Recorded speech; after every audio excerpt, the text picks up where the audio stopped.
Imagina você estar assistindo um filme que é super eletrizante, às vezes um thriller, ou até mesmo um filme de terror, e aí no ápice da narrativa, quando chega bem no clímax, você começa a ter um piripaque no meio da sessão, começa a ter palpitação no coração, o estômago começa a ficar meio ruim, parece que as coisas estão começando a ficar um pouquinho mais zonzas ao seu redor, como se as imagens meio que girassem na sua mente, e de repente você começa a ficar com falta de ar. Imagina essa sensação quando você está assistindo um filme. Normalmente quem sofre de crise de ansiedade pode passar por esse tipo de situação quando está assistindo uma produção. E eu lido com ansiedade crônica desde os 12 anos. Mas quais filmes às vezes podem se tornar um gatilho para quem sofre de ansiedade crônica? Eu quero compartilhar com vocês um pouquinho de como eu lido quando eu estou assistindo esse tipo de filme e quais filmes já me deram essa sensação tão pavorosa a ponto de me fazer passar mal. Vem comigo que eu quero compartilhar com vocês uma história super pessoal que eu tenho com o cinema.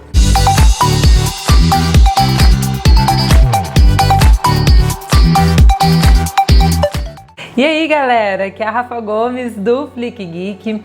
Hoje eu vou conversar com vocês sobre uma coisa extremamente pessoal e bem particular, então eu espero que vocês fiquem muito à vontade disso. E eu quero conversar com vocês um pouquinho sobre como eu, que tenho ansiedade crônica desde os 12 anos, tenho lidado com essas circunstâncias todas as vezes que eu estou assistindo algum filme que no final das contas pode ser um gatilho. Isso não significa que o filme não seja bom ou até mesmo que não vale a pena você assistir o filme. Só que tem circunstâncias que às vezes acabam pegando na nossa mente, né? Pessoas que sofrem com isso vão conseguir me entender, porque quando você está assistindo a produção, se ela é muito boa mesmo na construção do suspense, na construção do thriller, isso pode acabar trazendo até alguns efeitos colaterais para vocês. Mas antes de eu compartilhar com vocês quais filmes foram gatilhos pesados na minha mente, eu quero já convidar você para vir aqui assinar o meu canal. Aproveita que você já está aqui, ó, e bota o sininho também para funcionar, para que todas as vezes que entrar um vídeo novo, você possa vir aqui já dar o seu like, compartilhar esse vídeo com todo mundo.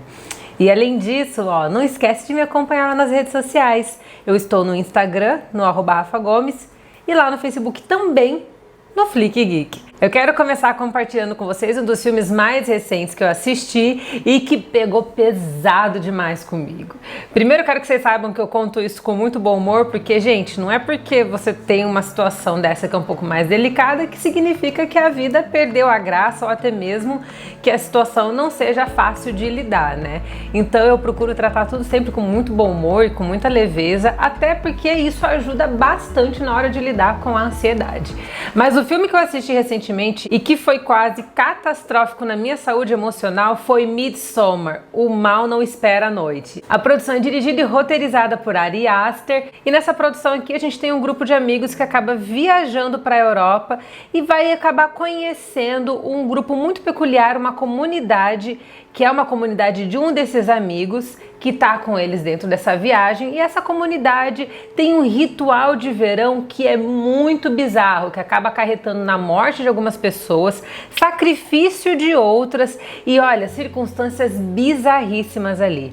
E quando eu tava assistindo o filme, no começo eu fiquei assim, cara, o povo falou demais desse Midsommar, eu não tô sentindo muito essa vibe aterrorizante não. Mas aí você percebe que o filme ele vai se construindo de forma gradativa, justamente para ludibriar a sua atenção e fazer você entrar meio que numa zona de conforto emocional, a ponto de você não sentir que realmente você tá vendo um filme de terror. E quando você entra nessa zona de conforto emocional pensando, cara, esse filme não tá me assustando, esse terror tá meio fraquinho, é aí que o filme pega você de jeito e a história tem uma reviravolta gigantesca na construção do terror, também na construção narrativa, mas a forma como a história vai se desenvolvendo, vai se desabrochando, é tão pavorosa que você começa a ficar com crise de ansiedade. Quem já tem propensão a ter crise de ansiedade, esse filme vai deixar você doidinho, porque a história vai escalonando de um jeito que ela consegue ainda manter um mistério e até mesmo uma incógnita em relação a seu final. E cara, quando você sofre de ansiedade crônica, isso é uma loucura na sua mente, né? Porque vários sentimentos começam a se mesclar na sua mente e realmente isso começa a desenvolver em você uma crise gigantesca. Eu comecei a passar mal, a ter falta de ar, aquilo foi me dando uma sensação de insegurança gigantesca, eu não consigo nem explicar explicar direito pra vocês, mas foi um filme muito pesado. E quando eu terminei o filme, eu tava com uma dor de estômago tão grande, porque no meu caso a ansiedade ela se desenvolve assim, né? Eu tenho muita falta de ar. E essa falta de ar vai fazendo com que a minha mente meio que fique um pouco turva e aos poucos eu vou ficando com o estômago muito dolorido. Meu estômago começa a doer demais a ponto de me dar muita ânsia de vômito. E eu cheguei no final da produção já passando mal. A cena final da Florence Pugh foi muito chocante pra mim, porque ela meio que foi a eclosão de todos os sentimentos que eu tava tendo. E ao final da produção eu tive que realmente fazer uma pausa pra respirar fundo, buscar mais ar fresco, porque eu tava passando tão mal que eu jurava que eu fosse vomitar assistindo esse filme. Outro filme que me deixou assim também, bem na bad mesmo assim, esse filme foi um filme que ele me deixou na bad porque ele tem um pouquinho mais de ligação comigo, que é o filme Corra, que é o primeiro filme de terror do Jordan Peele, né, que foi roteirizado e dirigido por ele. E a gente tem aqui um terror psicológico que também é um terror racial e que traz Daniel Kaluuya como esse rapaz negro que tá namorando uma menina branca e que acaba indo lá na casa de campo dos pais dela pra conhecê-los.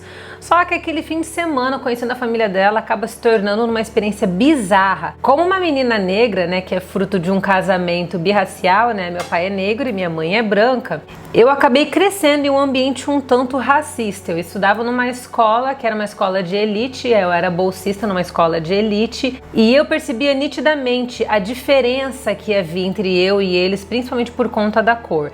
E com o passar dos anos, os comportamentos racistas em relação a mim começaram a ficar ainda mais evidentes e até mesmo ainda mais óbvios. Essa é uma situação que eu quero compartilhar com vocês em outra ocasião, mas é claro que o Corra, nesse sentido, acabou meio que soando como um gatilho para mim, porque tinha uma época que eu recebia até mensagens racistas e bem ameaçadoras em virtude da minha cor da pele. Então é claro que isso teve um impacto muito grande na minha vida.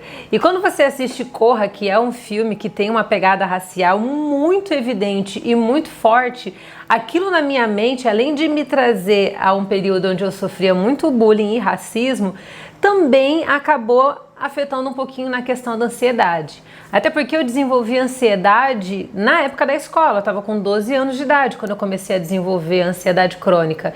Então, o fato de eu ter ansiedade está totalmente ligado com o racismo, está totalmente ligado com bullying no ambiente escolar. Isso é história para outra hora, mas tudo isso lá da adolescência veio como uma avalanche enquanto eu estava assistindo Corra. É um filme que é maravilhoso e é um filme que mesmo depois de ter me dado toda essa ansiedade, eu consigo assistir muito bem e consigo assistir com tranquilidade, porque na primeira assistida eu consegui vencer isso. Toda aquela situação para mim acabou sendo um gatilho na ansiedade muito grande, porque a gente fica na expectativa em relação a como toda essa situação vai acabar, né? Será que ele vai conseguir vencer?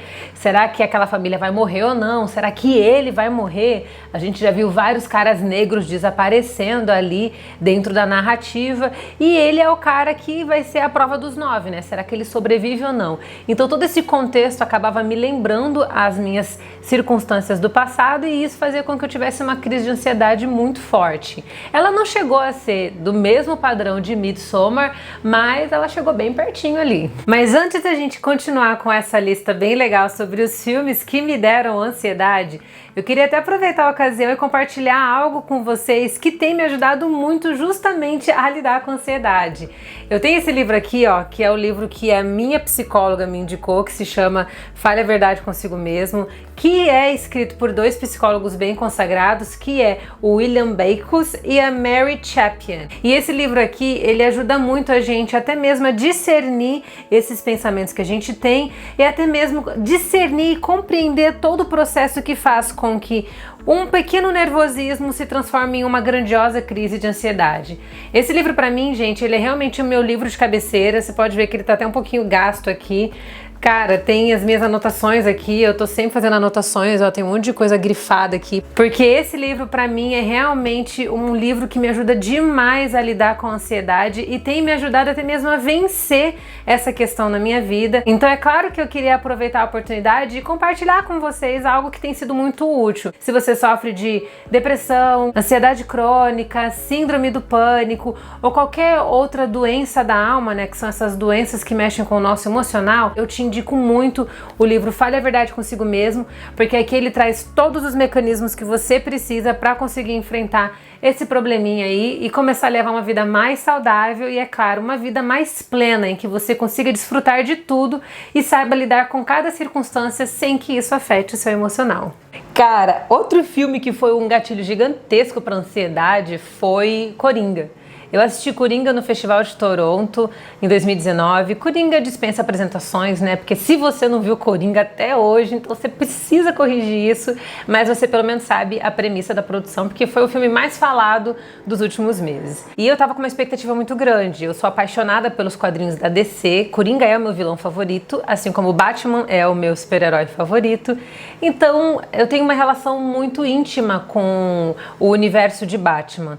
Então aquele filme era muito importante pra mim e a gente vai pra aquela sessão sem saber muito bem o que esperar, né? E Coringa é um filme que mexe muito com a nossa mente, né? Ele é um filme que mexe muito com o nosso emocional, ele acaba fazendo a gente se questionar de diversas formas, tanto o nosso comportamento em relação à sociedade, como até mesmo a forma como a gente lida com aquelas pessoas que estão em estado de fragilidade. É um filme que é muito questionador em diversos sentidos e ele acaba sendo um gatilho tanto para quem sofre de ansiedade como para quem não sofre de ansiedade. E se você não tem ansiedade e você sentiu aquele soco na boca do estômago, imagina para quem tem ansiedade como eu. O filme é uma aglomeração de sentimentos, né? Todos os sentimentos do Arthur Fleck / Coringa acabam sendo transpostos também para a audiência, a gente acaba absorvendo isso. E enquanto você está absorvendo tudo aquilo, você sente que algo está sendo acumulado dentro de você. São vários sentimentos que vão acumulando até meio que entupir o seu organismo. E aí, ao final do filme, a sensação que eu tive era de que eu estava sufocada durante 2 horas de produção e que finalmente alguém arrancou as mãos do meu pescoço. E aí eu comecei a ter crise de ansiedade logo no final do filme. Quando os créditos subiram, eu senti a minha respiração um pouco mais ofegante, eu sentia que minhas pernas tremiam muito, elas tremiam pra caramba, minhas mãos tremiam demais e a dor no estômago era gigantesca. Eu me senti durante alguns minutos como se eu tivesse realmente na caracterização do Coringa. E isso pra mim, é claro que foi uma experiência que no final das contas foi muito boa, porque impactou muito na minha visão do filme, mas também foi uma coisa muito ruim, né? Porque depois que o filme acabou, eu fiquei 15 minutos, na verdade eu fiquei todo o período dos créditos, eu não consegui sair da sala, eu só consegui sair quando subiu a logozinha da Warner, porque eu fiquei todo aquele tempo tentando voltar a respirar. E quando eu saí da sessão eu chorava muito, porque a sensação de opressão enquanto eu assisti o filme foi uma sensação muito grande, foi muito impactante e o soco na boca do estômago foi pesado. Tem vários outros filmes que também foram muito importantes nessa questão da ansiedade crônica, mas é claro, se eu for falar todos eles aqui, a gente vai passar muito tempo conversando sobre esse assunto, né? Mas eu queria muito compartilhar com vocês alguns dos filmes que podem ser gatilhos para pessoas que sofrem de ansiedade crônica. Se você sofre com isso, não esquece de deixar um comentário aqui não, compartilha a sua experiência comigo. Conta pra mim quais filmes já deixaram você na bad pesada. Coringa deixou você assim? Midsommar deixou você assim? Compartilha outro filme que também proporcionou isso em você. Conta a sua história pra mim, vamos compartilhar mais esse tipo de coisa. E eu prometo fazer mais vídeos pessoais assim, da minha história com cinema, com mais frequência aqui no canal. Não se esqueça de assinar o canal, deixa também o sininho ativado para você ser informado logo de cara, deixa aquele comentário bacana, compartilha com todo mundo e me acompanhe lá no Instagram. Estou no Instagram no @rafagomes e lá no Facebook no Flick Geek. Um beijo pra vocês e tchau!